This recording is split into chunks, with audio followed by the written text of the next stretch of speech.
Ingatan mo din nila si Rina. Oo, ako nga. Tagal ko nang inaantay pagdating mo.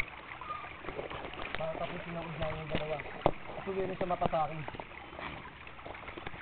Pero bakit? Sa kabila ng ginawa niya sa inyo? Ito may gaganti mo. Bakit? Tinatanong mo kung bakit? Si Nana Celsa. Siya na lang natitira kong kamag-anak dito sa isla.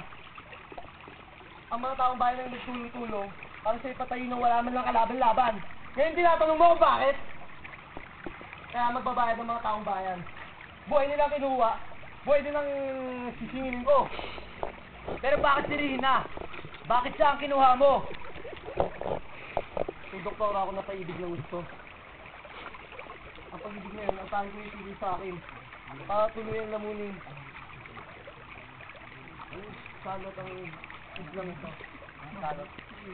Para tuloy ang lamunin ng salot. Ang islang ito. Ngayon nandito ka na. Sama na kita sa pagkawala ng islang ito. Sama na kita sa pagwala ng islang ito!